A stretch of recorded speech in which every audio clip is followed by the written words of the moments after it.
On March 28, 2025, our department got a call about a classic street feud.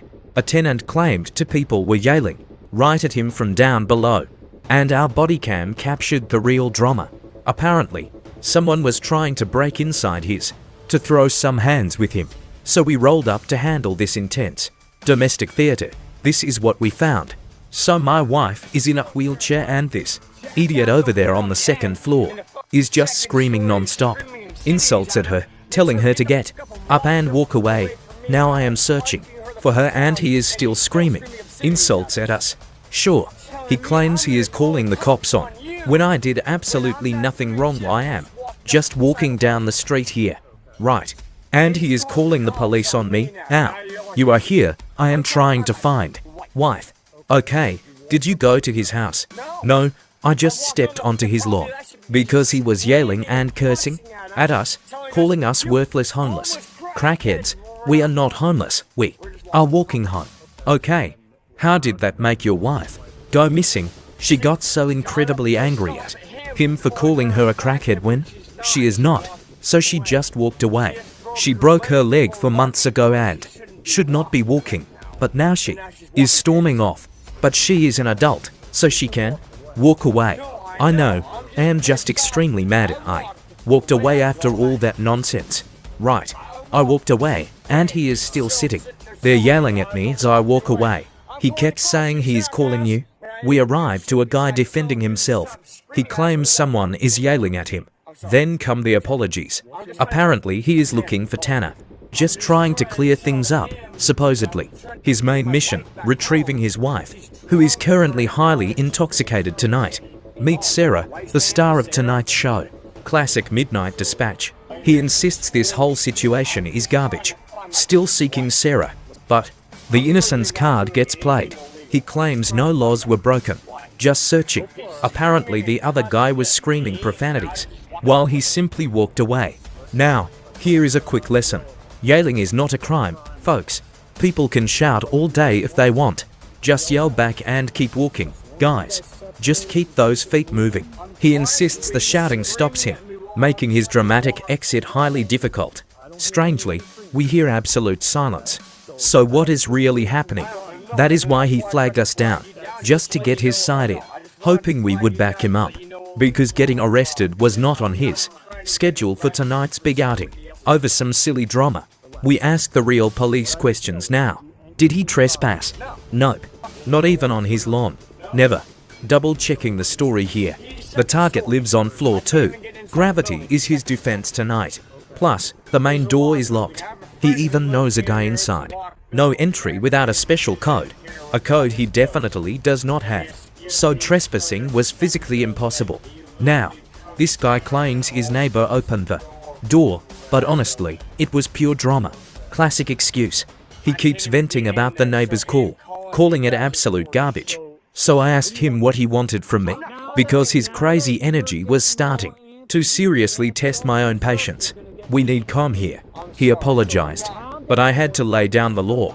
Suddenly, he was all yes sirs and apologies. Completely. So, his wife had already walked away, apparently because of the neighbors shouting. Frankly, the why did not matter to me. She was gone. Exactly. Look, she is an adult who can leave, and he was free to go too. If he wanted to go find her, go. Just leave this place. But he needed to stay off this property. No more coming around here, period. He argued he had to walk past it to go home. So my advice, if the guy yells, just ignore the noise.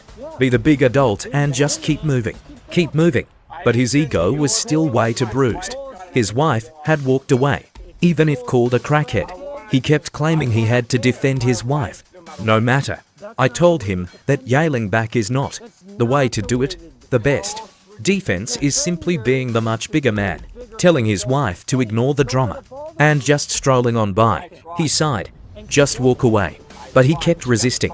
But engaging with toxic neighbors only lands you in handcuffs eventually. Handcuffs. Right. Now he starts complaining about the yelling, shouting at people from his own front yard. I have to explain that adults often yell. It is not a crime, unless they cross the line into actual harassment, right there on the street. But simple shouting is still totally legal. He is screaming at me right now. Am I arresting him? Of course not. He agrees. Grown-ups will act like children. So I guess I have to play the babysitter. Just part of the job. He denies it. Sure. I advise him to just keep on walking. Do not engage with the screamer. I head over to talk to the guy, to investigate. But then he hits me with a ridiculous question. He wants to go look for his wife, and wants me to wait right here, hoping the neighbor will start shouting at them. He is absolutely sure it will happen. I ask what he expects from me. When the shouting begins, just tell him to stop, easy, right? Did he miss my whole speech? I cannot do that. Wait, is someone screaming nearby? The camera catches my confused face. Nothing. Right. This situation is pure chaos. I ask for her name. Gotta ask him once more. Sarah. Sarah. Got it? Good. He thinks so. Hopefully she will wander on back soon. Arrival. Got it? This guy claims he never wanted us involved. Classic line when the flashing lights arrive. He tried telling his neighbor to stop, screaming like a complete lunatic. One more push and things get ugly. Real ugly. My bad. I played the patient officer routine. He knew it. So I gave him the golden rule. Do not talk to him at all. If he starts shouting, just walk away. Let the dummy yell. Easy enough. Exactly. Next rule, do not step foot on his property. Do that, and you go to jail. That is called trespassing. No invitation, no entry. Makes sense. Loud and clear. Perfect. We are leaving it at that. Meanwhile, my partner handles the other guy, giving him the exact same lecture. Two sides, same rules. Suddenly, he drops a bombshell about his new wife. A 2-week romance. Suddenly, our camera catches a wild card approaching. Trouble. Enter Sarah. She instantly starts slurring words. Things are getting messy fast. She is completely wasted. Denying everything, of course. Naturally, nobody actually called the neighbor. The actual caller was standing right there. None of this was making sense anymore. At this point, my brain is fried. Time out. She is absolutely and utterly hammered. Wasted. Time to separate the lovebirds. So, she was drinking all day. To full pints of liquor, apparently. Right. Which explains her sudden urge to wander. Far away from us. The boyfriend decides to sit tight. First safety check any hidden weapons. Any knives. Just some cigarettes and a lighter, he says. Which he immediately tries to spark up. Right here. What is she shouting? Neither of us knows. Classic. She is completely wasted, he explains. Sid's lunch. Back to those 2 pints again. Can he even manage her like this? He claims he is taking her home. Right. But from my angle, that looks doubtful, considering she just bolted into the dark. And he just stood there watching. He tried, but she has free will. Or whatever was left of it. Sure. But her running off drunk ... is a major safety risk tonight. That is a big problem for us. We cannot let. I cannot expect him to tackle her. Fair point. So I ask where they are staying. Where is home right now? They are crashing down the road, apparently, at some friend's place. Gotcha. Her mother kicked them out recently, too. Atch. How far is this friend's house? Only about 1.5 miles away. He doesn't have the address handy. Who actually memorizes addresses anyway? He knows what it looks like, though. Just not the actual numbers. It is an old friend's place, apparently. Friend they claimed she was. Now, our deputy tries getting some basic directions. Do you at least know the street? Because giving her a ride is always safer. But no, she insists it is just a short walk. She just wants the guy to leave. So her brilliant plan to avoid him. Just walk on the other side. Out of sight, out of mind. Very clever. Then this husband drops an absolute bombshell. They got married after 5 weeks. But here is the absolute best part. He has no clue what her name is. She uses his last name, but not legally. He thinks her name is Sarah Lynch. Or maybe Veronica, relax. Seriously. The deputy says sit tight. But she is still panicking. We need to get this sorted. And surprisingly, she actually did listen. Another unit rolls up to help. Carter starts filling out the paperwork. Turns out, our suspect was lurking, creeping around the private property, trying door handles to break in. Luckily, he did not get inside. Good. The owners want him trespassed immediately. So at the very least, he gets a warning. Did she provide a name? Well, the husband guessed a few. Maybe Sarah or Veronica. Then he settled on Veronica. Yes, Veronica Nicole Lynch, apparently. Where did Sarah come from? Right. We finally located her files. Any active warrants on her? Nothing showing up in the system. Perfect. Turns out, he's on probation. Big surprise there. What did he do? We hadn't run the name yet. Classic start. We couldn't leave him alone because every time we turned around, he kept popping right back up. Cue the classic bathroom excuse. But sitting down was too tough. Suddenly, it is a medical emergency. Yet he still refuses to take a seat. The bladder plea continues. Just trying to get compliance. Now he starts begging us for mercy. Not again. Tonight, he gets a hospital ride. Under professional care and supervision.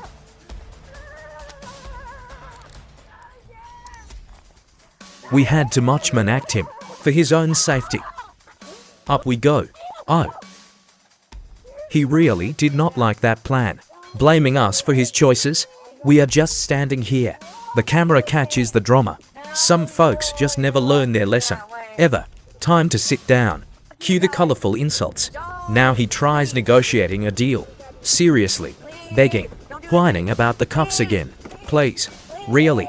Slipped right out. Fantastic. He enjoyed that brief freedom. And now the tantrum begins. Pure entitlement. He just earned a resisting charge. Bravo. No. Denied. You can't really blame us for this. Our suspect is panicking about getting arrested again. Busted. She begs. She claims she is completely helpless in this situation. Now she is trying to wander. But logic isn't working here. Where is Tana off to now? Not very far. Officer grabs her belongings with manners. She promises undying loyalty to her arrested friend. True love in handcuffs, folks. And then the verbal filtering completely breaks down here. She is shouting some truly unhinged insults. Absolute madness.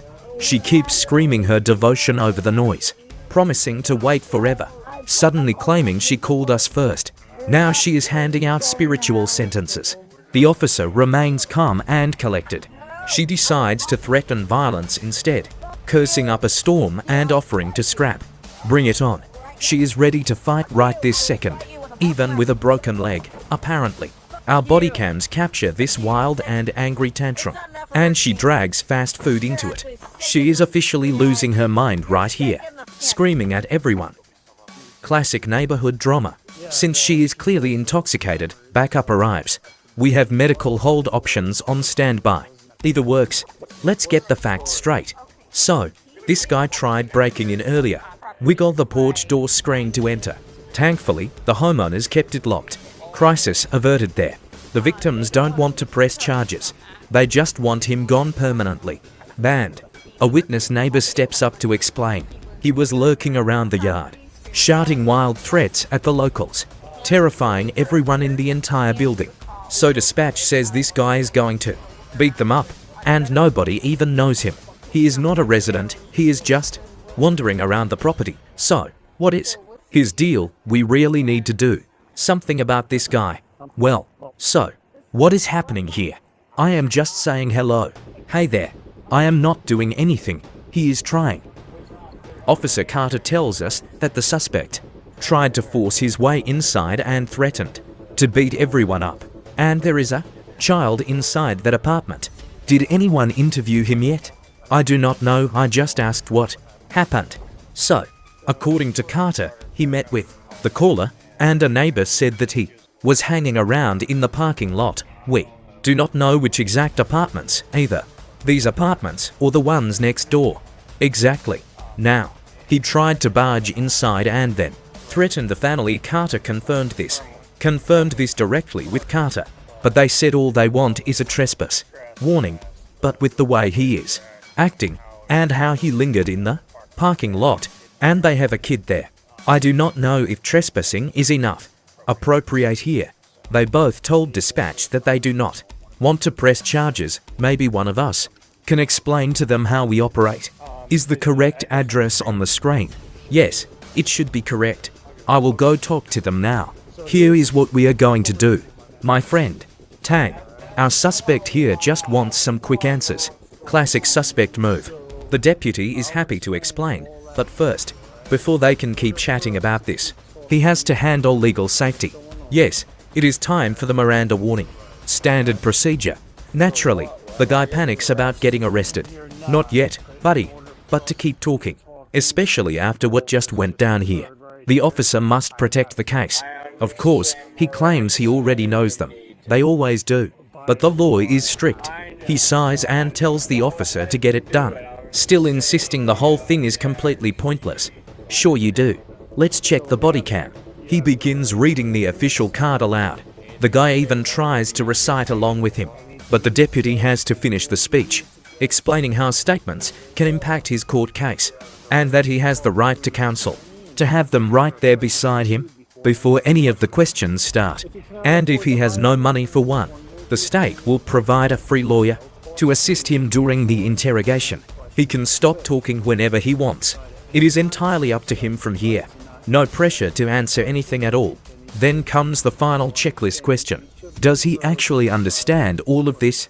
Seems simple. He nods yes. And with those warnings in mind, is he still willing to chat? Surprisingly, he is. Let's see if we get answers. First up, who's the girl? What was her name again? He knows her middle name is Veronica, but her first name is just plain Sarah. Her last name is Mystery. Our body cam shows we're taking her in. She's clearly too wasted to look after herself. Right now, her buddy claims he was trying to help, but his grand rescue plan failed miserably. He says he wanted to keep her safe and get her back home, back to whatever temporary shelter they had left. Yeah, he admits she drank all night long. Correct. So we ask where this trek began. How did they wind up in our lap? He says they started out in Englewood, miles away. Okay. They walked a crazy distance yesterday, just to camp out here in public, after her mother kicked them out. Well, actually, he thinks it was days ago. They arrived here early yesterday morning, and they just loitered all day. Waiting? No sleep, just sitting on curbs. Gotcha. Then, the plot thickened early this morning. When they got back on their feet, a stranger handed them $20. Immediately, she wanted to buy some cheap booze. Classic move. Right near the local TJ Maxx. So he went and bought her a cheap pint. Just like that. Sure, $5. Yep. Then she immediately demanded a second round. He claims he could not say no, because he did not want to seem mean. Gotta keep the peace, right? So, he bought another little half pint. Genius. Indeed. And now she is completely passed out. Just another shift. So she just ended up passed out, apparently. You and I see them near TJ Maxx, where they allegedly purchased some cheap liquor. But he claims he never drinks there. He claims he only smokes cigarettes. So how did they wander down this street? How did they reach this corner? Well, their friend lives right down here, just a short, wobbly stumble away. So they walked past the shopping plaza, cruising down this exact stretch of sidewalk. Then, a guy in the corner window spotted them and started shouting crazy insults. He was screaming crazy things at them, telling them to get out of Venice. Quite a welcome, but his wife was not backing down, yelling, naturally, defending their honor while highly intoxicated. He tried his best to keep the peace, telling her to just ignore him, right, since they were both pretty heavily wasted, telling her to move along. Exactly. She was not listening.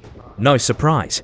Then she finally tried to walk away, but the guy kept shouting threats, claiming he would come down to the street and handle things the very hard way. So our hero went to confront him, politely asking him to watch his loud language, because he needed to find his wife, who was currently wheelchair-bound. Now, you and I watch him walk over, to play the brave peacemaker, begging the guy to stop, just stop, claiming they did absolutely nothing wrong, pleading for some neighborhood peace. Gotcha. But as he walked away, the guy threatened to bring us officers into this. You and I are looking at some classic neighborhood drama. Apparently, jail threats were thrown around. The guy claims he did absolutely nothing, except try to walk home in peace, while someone screamed at his wife. Just a casual stroll down the street.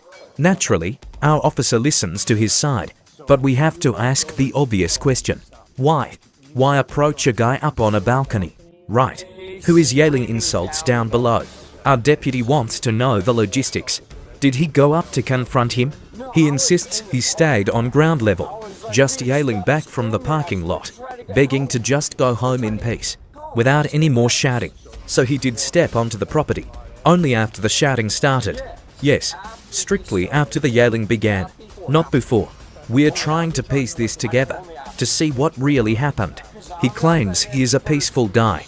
He doesn't do that shouting thing at all. That kind of drama isn't his style. Hates it completely. And he absolutely hates being yelled at. Before the balcony guy started shouting at him, was everything fine? Did he ever step onto their lawn? Ever? No. Never. Well, except walking on the public sidewalk. Just passing by earlier that day. That's it.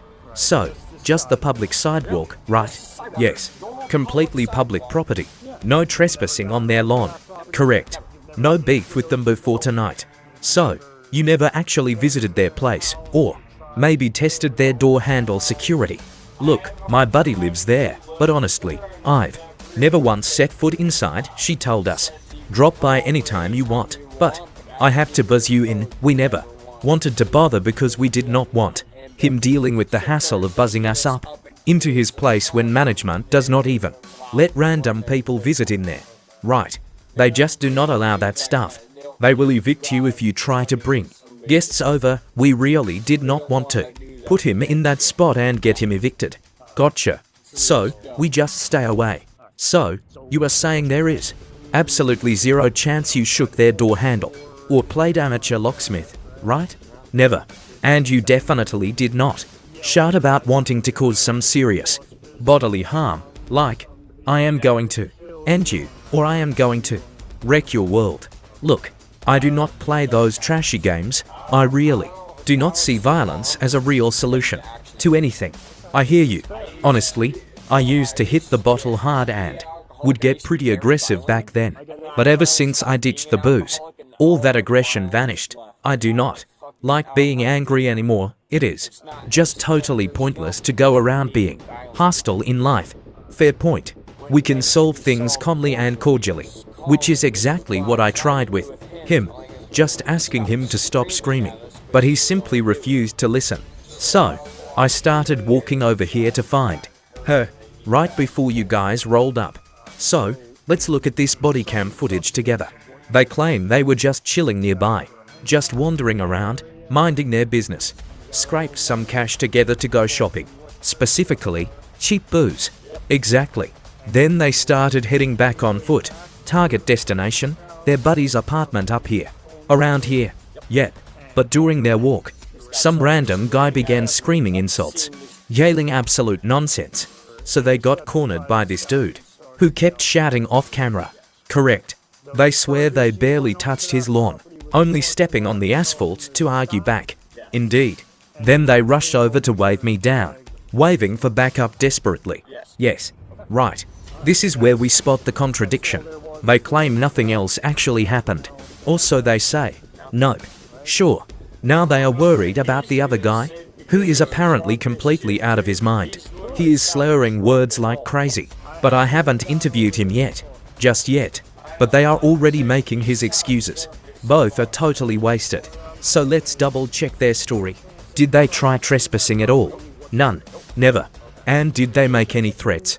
Perhaps in a sudden burst of anger, threatening to physically harm someone tonight, or making promises of real danger. Their memory is suddenly fuzzy, because things got way too heated. So, this guy claims some neighbor screamed at his wife, making him yell back in anger. He says he did not mean to threaten anyone because he is peaceful. Sure, buddy. Then he claims the other guy actually threatened to physically beat them both up first. So, his angry shouting was apparently self-defense. Or at least that is his story. We hear these funny excuses every single shift. Very creative. He insists he never made threats to hurt or injure anyone out there. Not at all. Of course. To prove it, he loudly highlights his sobriety, assuming that means he has perfect memory. Classic drunk logic. So, my partner tries to calm him down and stay put with his personal belongings. But behind the scenes, we have a dilemma. We had to detain his wife, before she started physically fighting our officers. So, charging her feels a bit much. A tough choice. Whoops, how bad. Well, she actually peed on my clean uniform.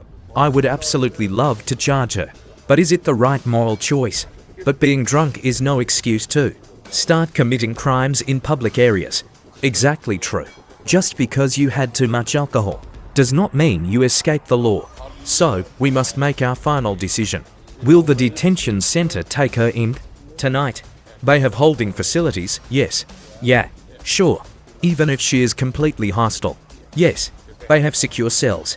Sounds good. We just need to calm her down. First, before he can start his little dramatic scene, our officer orders him to cuff up. Naturally, the guy plays dumb. Classic routine. He keeps repeating his question every single time, hoping for a miracle. We'll explain everything to him once the cuffs are on, still playing totally clueless. The explanation only comes after they go on. That is just the procedure. He just won't quit, claiming absolute innocence, of course. But the officer drops the hammer. He is looking at a charge for attempting a burglary this evening, but he keeps shouting over us, "Keep it down." We received calls about a suspect rattling all the door handles. He swears he touched no handles, plus threatening the local residents. And he claims he threatened nobody. A total saint. Now he starts arguing with the officer because he literally did absolutely nothing. He insists he touched absolutely nobody and blames some local drug addict for being a complete idiot out here. Classic deflection. We try to talk sense. He screams that he is totally sober and refuses to go to jail because of some drunk. Time to give him his ultimate options. Walk to the car or resist. Those are his only choices tonight. We are not repeating the drama that we dealt with regarding his wild girlfriend. So fighting now just means extra charges on his criminal record, understood. Simple. But he still whines about nothing, ready to test out our backseat comfort. She insists she did nothing, but caught is. Not while standing on a highway shoulder. She is still trying to debate her way out. Spoiler alert, it fails. Ready for your police escort. The broken record keeps playing. Adding literally does not change things. Profanity rarely gets you out of handcuffs. Always predictable. Now she wants to call backup. No. And here come the insults. Apparently we are headed to the underworld. There is supposedly a special spot reserved just for us. Classic. Very flattering. She is genuinely surprised. That earned her a resisting charge plus. She kicked my partner, though he might decline to press battery charges. Luckily, he got away. Need a light on your body camera. Yes, she is a real handful. Alright, time to book her in jail. Specifically for resisting arrest. We will warn the staff about her threats, so they can prepare her holding cell, or isolate her. Always wise to warn the jailers. I will let them know she is combative. That is the smart play. For now, she gets a battery charge for me. Right. And the resisting. Gotcha. Plus, if my partner wants to add his own BATTERY count now, Veronica. That wheelchair covered in all those bags. Do any of them belong to you? She is suddenly very confused. Well, alright. Hey, what are you doing to him right now? He is heading to jail, and so are you? Yep. Both of you are going directly to jail? For what? You are going to jail for battery on a police officer and resisting arrest. Do you want any of those things? Is any of that stuff yours? Yeah, all of it. Is all of it yours? Okay. Can you at least tell them? She claims it is all hers. It is all hers. Every single bit. Alright. So, she is keeping custody of it. Yeah. While you pack that up, I will start driving her up north. Our two geniuses got a ride to the Sarasota County Jail. The lady was booked for fighting a police officer and resisting her arrest. Her partner was booked for attempted burglary after trying to open a victim's front door. Just bad luck. If you enjoy our crime-fighting content, please do not forget to like, comment, and subscribe.